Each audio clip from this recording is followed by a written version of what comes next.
Բայելու ժողովուրդ ջան, վերջին 9 տարիներին հազարավոր մարդիկ փողոցներում տարբեր խնջույքների ժամանակ հանդիպումների ինձ կանգնեցրել են եւ ասել. «Մեզ մի բան ասա, դու Նիկոլին լավ ես ճանաչում, Սերժ ու Նիկոլը իրար հետ են թե չէ»։ Ես միշտ ասել եմ, որ ես չգիտեմ նման բան, ես կարծում եմ դա կոնսպիրացիա է, ապուշ միտք է, ապուշություն է դա, եւ չունեմ նման ինֆորմացիա, էլի։ Ոնց անդադար ասում չկա տենց բան։ Եվ ուզում եմ բոլոր այս մարդկանցից ես հավաքական ներողություն խնդրել այսօր այդ օրն է։ Ինչու որովհետև անդադար այս կասկածները երեք եկան կապիտալիզացրեցին։ Ուրեմն բանավեճի ժամանակ Նիկոլ Փաշինյանին ամենաշատ նեղը գցած հարցը այն էր, որ ինքը երրորդ ժամկետ է գնում Սերժ Սարգսյանի նման, որին ինքնա դեմ եղել, ինքնա ձևակերպել դա, մենք էլ ենք իրար հետ դա եղել, իրար հետ ենք ձևակերպել, եւ Սերժ Սարգսյանը գնում է երրորդ ժամկետ եւ չի կարելի դա Լուկաշենկոացում է, դա ադրբեջանացում է, չի կարելի բան։ Երեք Սերժ Սարգսյանին հարցրեցին, ասում են Նիկոլը երրորդ ժամկետ է գնում, նայեք ինչ ասում։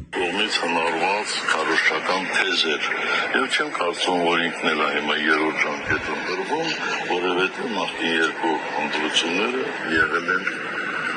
հենց արտահերթ։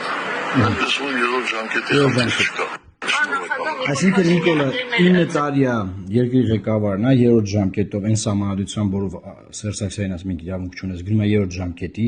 այդ հարցի հիմնավորումը ոչ մի ձևի չի կարողանում տա ինչ ա ինքը արել։ Ու Սերժին ասում է մի հատ դու այդ դատերի ընթացքում մի հատ դատ անեմ, այդ հարցը մի հատ տենց դզի, մի հատ սվաղի անցնենք գնանք։ Սերժ Սարգսյանը Նիկոլ Փաշինյանի փաստաբանի դեր է ստանձնել, սա խայտառակություն է, ինքը անգամ չի խղճում Արմեն Աշոտյանին, որ մենց մի բան տարկված է, եւ բնականաբար այս հարցը ոչ մեկ չի դնելու ԶԼՄ-ների մեջ, ԶԼՄ-ների ես հայտնի, դե ԶԼՄ-ների մեծ մասը ֆինանսավորվում են իր շրջանակների կողմից, եւ այդ հարցերը չեն դնելու, այս իր ասենց ընդդիմություն են խաղալու, բան անդադար, որ մի հատ 31 թվին Նիկոլը դառնա վարչապետ, հետո 36 թվին, մինչեւ ճիշտը չխոսանք, չբացահայտենք այս մարդկանց, մինչեւ Նիկոլի բանը իշխանությունը պահող դևերին չգլխատես, գլխավոր դևին չես կարա գլխատես։ Էսա պետքա բոլորը հասկանան։ Այս մարդիկ կործանել են Բագրատ Սրբազանի շարժումը։ Այս մարդիկ կործանել են նաև Սամվել Կարապետյանի շարժումը։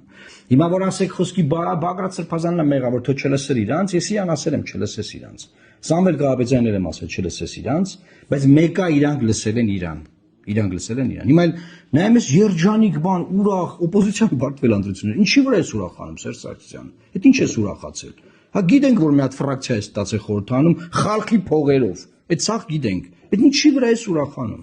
Ամբողջ քարոզարշավի ժամանակ Նիկոլն ասավ Ռոբերտը նստելու է, Սամվելը նստելու է, Գագոն նստելու է, Սերժը նստելու է վերաբերել, ոչ մի բան չի ասել։ Դե իմացեք ով է իր ադվոկատը։ Տարածեք, լավ մնա։